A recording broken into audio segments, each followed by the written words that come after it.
Admiral Jaxathar glared at the human delegation, his 6 eyes simmering with barely concealed rage. His translator unit struggled to keep up with the guttural clicks, and snarls spewed from his mandibles. "Unacceptable!" he finally screeched. "These terms are an insult to the Krelg Imperium. Do you intend to mock us with your childish demands?" The lead human diplomat, Ambassador Willis, twitched uncomfortably. Months of tense negotiations hung in the balance. One wrong word, and the fragile possibility of peaceful coexistence might shatter into an interstellar war that no one wanted. Well, almost no one. The Krelg were notoriously prickly. A wave of desperation washed over the ambassador. Everything seemed to be going smoothly until the incident. The Krelg's insistence on confiscating a prized ceremonial dagger, considered a dangerous weapon by their bizarre standards, had led to an unfortunate diplomatic spat. Now, Admiral Jaxthar rumbled, like a volcano preparing to erupt. Just when Ambassador Willis was about to stammer out a fresh apology, a timid voice piped up from the back of the human delegation. "Excuse me," said a middle-aged woman with kind eyes and a frazzled ponytail. "Perhaps I can help." Heads swiveled towards the unexpected interjection. Was Miss Evelyn Jones a kindergarten teacher and a last-minute addition to the diplomatic team? The whispers were barely concealed. "What is she doing here?" Evelyn ignored them. A lifetime of corralling 5-year-olds had given her an uncanny ability to cut through chaos. She stepped forward, ignoring the startled looks, and addressed the furious Krelg admiral. "Admiral Jaxthar," she said calmly yet firmly, "I understand you're feeling a little upset right now." The Krelg bristled, his multiple eyes widening in sheer disbelief at being addressed as if he were a misbehaving toddler. "Upset is when your favourite stuffy gets torn," Evelyn continued, unfazed. "Right now, I think you might be feeling frustrated." The Admiral blinked several times in rapid succession. This was unexpected. "You see," Evelyn went on, a note of sympathy entering her voice, "sometimes when we're frustrated, it feels like a big, prickly ball of yuckiness right inside our tummies." This time the humans gaped, but Evelyn ploughed onward. "And that yucky feeling can make us want to shout, stomp, or maybe just hide under the covers," she said, her voice softening. "And it's okay to feel that way." Admiral Jaxthar, supreme leader of the Krelg fleet, found the translator unit strangely silent. The human's words seemed to slice through some invisible barrier, stirring a strange flicker of something in his thorax. The Admiral hesitated, the intensity of his glare lessening ever so slightly. Evelyn, sensing an opening, pressed on. "But sometimes," she continued, her tone bright and reassuring, "the best way to get rid of that yucky feeling isn't by getting angry. Sometimes the best way is to try something different." With that, she pulled a brightly coloured pouch from her satchel and held it up, a smile spreading across her face. "Snack time!" she announced cheerfully. The utterly baffled humans looked on as she extracted several small, strangely shaped food items from the pouch.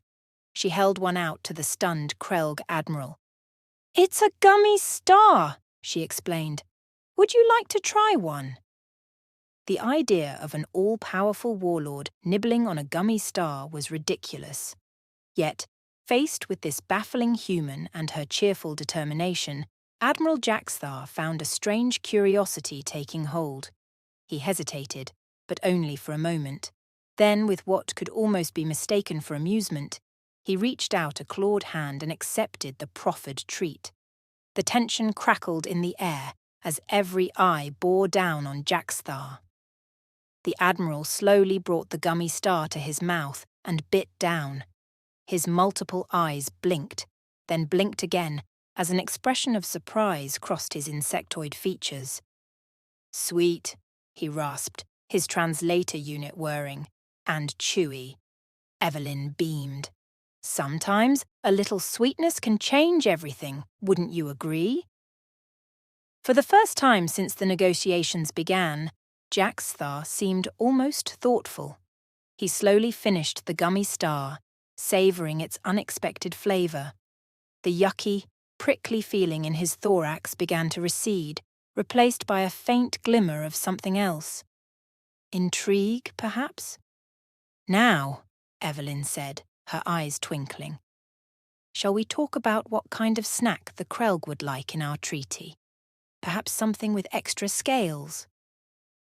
A ripple of disbelief and then hushed laughter swept through the human delegation. Ambassador Willis looked like he might faint, a mixture of utter bewilderment and dawning hope warring on his face. Even the Krelg entourage seemed momentarily startled, though their expressions quickly hardened back into a mask of wariness. Admiral Jack-Star, however, stared at the kindergarten teacher with a mixture of fascination and something akin to respect.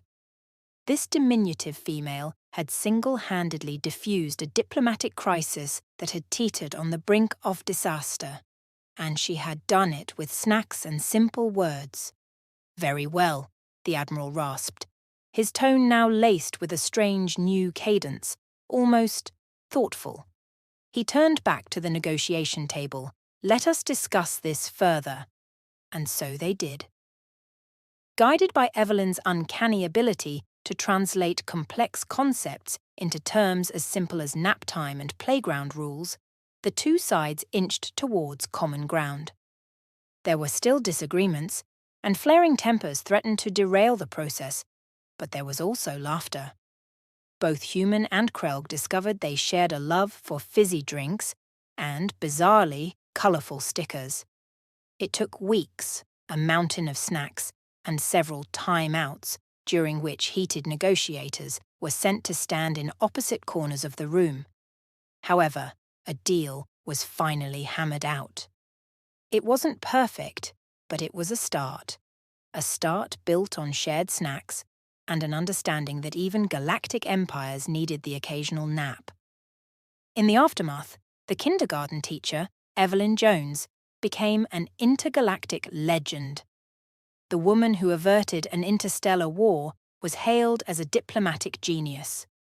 Statues were erected, documentaries were filmed, and children throughout the galaxy clamoured to have Miss Evelyn timeouts when tensions rose.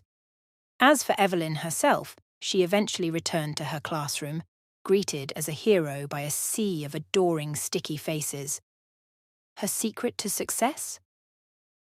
She always reminded reporters with a wink.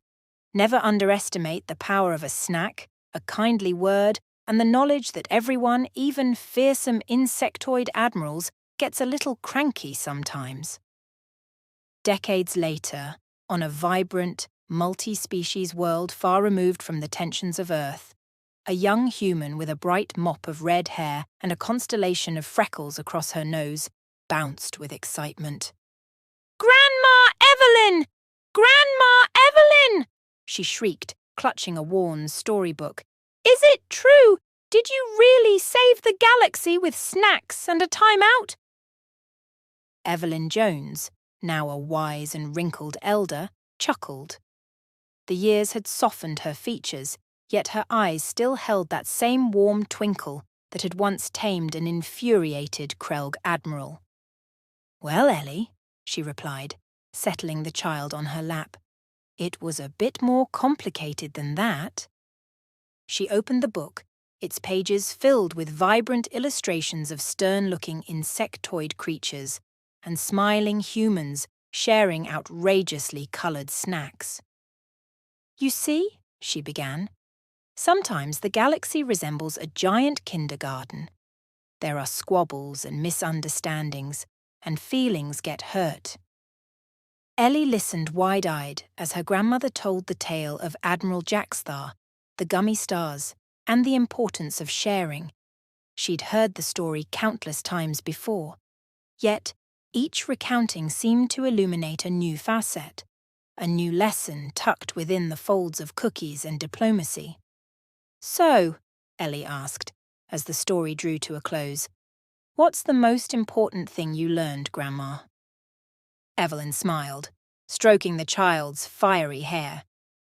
"Everyone, no matter how big and scary they seem, just needs a little understanding," she said, "and maybe a snack or two doesn't hurt either."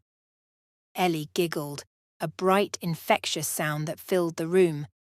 Looking up at her grandmother, she beamed, already dreaming of the day she might play her part in a galactic playground, armed with kindness and a pocket full of treats.